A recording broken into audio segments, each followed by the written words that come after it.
কিছুক্ষণ আগেই বাংলাদেশ সেনাবাহিনীর অফিসিয়াল পেজ থেকে জানানো হয়েছে ৮ বছরের সেই শিশু আসিয়ার অবস্থা খুবই খারাপ।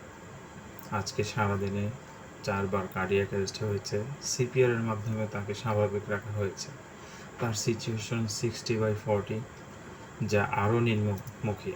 যে কোনো মুহূর্তে আমাদের জন্য এই আসিয়ার নামে যে কোনো একটা দুঃসংবাদ ভেসে আসতে পারে।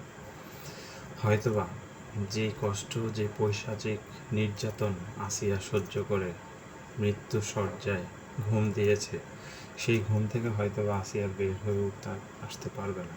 আপনাদের ঝুমুরের কথাটা মনে আছে, যার ধর্ষণ এবং মৃত্যুর বর্ণনা দিতে গিয়ে স্বয়ং র্যাব 11 কর্মকর্তা তিনি নিজে কেঁদেছিলেন। স্বাভাবিকভাবে উনি বর্ণনা দিতে পারেননি, এমন বিভৎস ছিল সেই ঝুমুরের লাশ, তার হত্যা।